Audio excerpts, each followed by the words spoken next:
Hello বন্ধুরা, welcome back to my channel and welcome back to a new video. কেমন আছো তোমরা সবাই? আশা করি সবাই খুব ভালো আছো আর আমিও ভালো আছি। তো দেখো, আমি চলে এসেছি আমার ছেলের বার্থডে ব্লগ নিয়ে। যদিও অনেক দিন হয়ে গেছে বার্থডে সেলিব্রেশন, কিন্তু আজকে আমি তোমাদের সঙ্গে ব্লগটা শেয়ার করছি। তো আজকে হচ্ছে 31 ডিসেম্বর, যেদিনকার হচ্ছে আমার ছেলের বার্থডে। তো দেখো, সকাল থেকেই রান্নার তোড়জোড় শুরু হয়ে গেছে। আর হ্যাঁ, এই মানে বার্থডে সেলিব্রেশনটা কিন্তু হয়েছিল মুম্বাইয়ে, মানে আমার বোনের ওখানে। আমরা ওখানে বেড়াতে গেছিলাম, তো 31 যেহেতু ওর বার্থডে ওখানেই পড়েছিল, তো আমরা সেলিব্রেশনটা কিন্তু বোম্বেতেই করেছিলাম।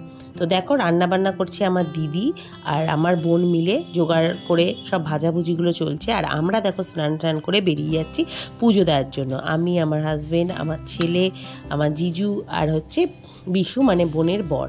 তো তারপরে আমরা দেখো চলে যাচ্ছি মহালক্ষ্মী মন্দিরে, সেখানে আমরা পুজো দেব। তো সেখানে পুজো দিয়ে আমরা, যেহেতু স্নান টান করা হয়ে গেছে, ওখানেই ওর পুজো টুজো দেবো। তো কেমনভাবে আজকের ব্লগ, মানে সারাদিনটা কাটবে, সেটাই তোমাদের সঙ্গে শেয়ার করব। তাই তোমরা দেখো ভিডিওটা এবং সাথে থাকো। এই দেখো, আমরা গাড়িতে চেপে চলে যাচ্ছি। তো একটু দূরে ছিল, 15-20 মিনিটের মতো রাস্তা ছিল। তো আমরা রাস্তায় যেতে যেতে দেখো দেখছিলাম চারিদিকটা কি সুন্দর, মানে ভালো লাগছিল দেখতে, নতুন জায়গায় এলে যেমন হয়। আর বিশেষ সেগুলো বলে বলে দিচ্ছিল কোনটা কি। কিন্তু জানো তো, বাইরে ছিল প্রচণ্ড পরিমাণ রোদ। মানে এখানে যতটা ঠান্ডা, ওখানে কিন্তু একদম ঠান্ডা বোঝা তো যাই না, বরঞ্চ বাইরে কিন্তু অনেক বেশি গরম। তো যাই হোক, সেটা দেখতে দেখতেই যাচ্ছিলাম আমরা, এনজয় করতে করতে।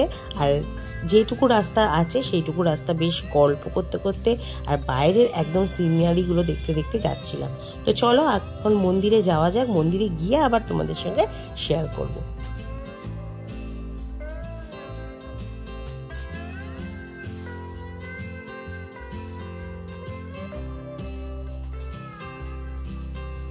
এই দেখো, আমরা চলে এসেছি মন্দিরে। এটা হচ্ছে মহালক্ষ্মী মন্দির। এখানে কিন্তু তোমার অন্যরকম সিস্টেমটা দেখলাম, যে এখানে তুমি যদি অ্যানিভার্সারি, বার্থডে যেমন কিছু পুজো দাও না, তার আগে তোমাকে একটা কুপন কাটতে হবে। তো এটা 100 টাকার কুপন কাটতে হলো। সেখান থেকে কুপন কেটে আমরা দাঁড়িয়েছিলাম, মানে ওয়েট করছিলাম যে পুরোহিত ঠাকুর, মানে যিনি পুজো করবেন, তিনি আসবেন, এসে পুজো করে দেবেন।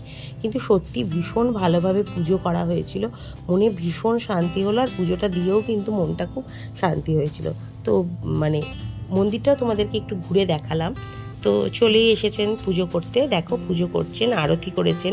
তো ভালো লাগলো। মানে এখানে যেমন আমাদের প্রতি বছরই মানে জন্মদিন পালন করা হয়, তো ওখানে মুম্বাইয়ে গিয়েও কিন্তু বেশ ভালোভাবেই পালন করা হয়েছে, সেটাও বেশ ভালো লাগছে। আর আমার ছেলেও কিন্তু খুব ভালোভাবে এনজয় করেছে, কারণ এখানে তো একরকমভাবে হয়, ওখানেও কিন্তু আলাদা রকমভাবে সেলিব্রেশন হয়েছে। একই জিনিস, কিন্তু যেহেতু আলাদা জায়গা, আলাদা রকম জিনিসপত্র, তো তার জন্য অন্যরকমভাবে আমরাও এনজয় করেছি, ও খুব এনজয় করেছে। তো দেখতেই পাচ্ছ কত সুন্দরভাবে পুজো হলো, আরতি করে রাখা হয়েছে। এবার ওকে এই যে টিকাগুলো দিয়ে দেওয়া হয়েছে। তো এই দেখো, আমাদের পুজো দেওয়া হয়ে গেছে। এরপরে আমরা চলে যাব বাড়িতে। তো বাড়িতে যাওয়ার আগে কিন্তু আমরা আরেকবার রাস্তায় দাঁড়িয়েছিলাম, কারণ আখের রস খেতে। আর এইখানে দেখো, আমি একটু বাইরে থেকে তোমাদেরকে দেখাচ্ছি, ওইখানে ইসকনের মন্দির আছে, সেটা আছে, আবার নতুনভাবে তৈরি হচ্ছিল, সেটাও একটুখানি আমি তোমাদের সঙ্গে দেখিয়ে দিলাম। তো বললামই, এই যে আখের রস খেতে দাঁড়িয়েছি আমরা, কি সুন্দর, বেশ ফ্রেশ। এখানে যেমন দেয়, ওখানেও তেমনি আখের রস বিক্রি হচ্ছিল গরমের জন্য, আমরা ওখানে একটুখানি খেয়ে নিলাম। এরপরে একদম চলে এসেছি বাড়িতে এসে দেখছি যে আমার দিদিও স্নান দান করে একদম পুজো দিতে বসে গেছে ঘরের ঠাকুরকে। আমার ছেলের নামেও দিয়ে দিয়েছে পুজো। আর এই দেখো, এদিকে রান্নাবান্নাও চলছে। রান্নাবান্না বলতে অন্য বাকি সমস্ত হয়ে গেছে, এবার চলছিল মাটন রান্নাটা। যেহেতু অনেকটা মাটন আমরা সবাই মিলে রয়েছি, তো করতে একটু টাইমই লেগেছিল, কিন্তু খেতে কিন্তু দারুণ হয়েছিল। আর এটা করছিল আমার বোন। এই দেখো মাটনটার ফাইনাল লুক। তো এখনও আমার জিভে জল চলে আসছে ভয়েস ওভার দিতে দিতে, কারণ খেতে কিন্তু সত্যি অসাধারণ হয়েছিল। এবার যে রান্নাবান্নাগুলো হয়ে গেছে, সেগুলো তোমাদের সঙ্গে একটু দেখাচ্ছি। তো অনেক রকমই হয়েছিল, মানে ভাত, ডাল, ভাজাভুজি, আর হচ্ছে সব থেকে বড় কথা জন্মদিনের এই পায়েস।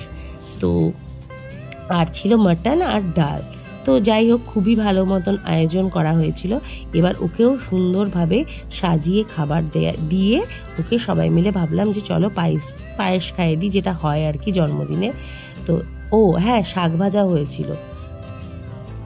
এই যে ওকেও দেখো কি সুন্দর করে সাজিয়ে দেওয়া হয়েছে, আর ও কিন্তু খুব আনন্দ পাচ্ছিল। আর যেহেতু ওর দিদি ভাই তারপর দাদারা ছিল ওর সাথে, এটা কিন্তু আলাদা একটা আনন্দ, তাই না? তো দেখো আমার বোনও খাইয়ে দিল পায়েস। তো খাওয়া দাওয়ার পর্ব তো আমাদের মিটে গেল। তারপরে একদম সন্ধেবেলা দেখো ওর জন্য আর একটা সারপ্রাইজ। রাতে তো বার্থডে কেক কাটাই হয়েছিল, যেটা ওর পিসিমণি বানিয়ে দিয়েছিল, আর এইটা ছিল আমাদের তরফ থেকে। তো সুন্দরভাবে দেখো বেলুন টেলুন দিয়ে সাজানো হয়েছে। এরপরে আমরা একটুখানি কেক কাটবো। তারপরে 31 পরেই ছিল হচ্ছে 1 জানুয়ারি। তো দুটোই কিন্তু আমরা একবারে সেলিব্রেশন করে নিয়েছি রাত্রেবেলা। তো ভীষণ আনন্দের সাথে কেটেছে। তোমাদের কেমন লাগলো তোমরা কিন্তু অবশ্যই কমেন্ট করে জানিও, আর আমার ছেলেকে অনেক অনেক আশীর্বাদ করো।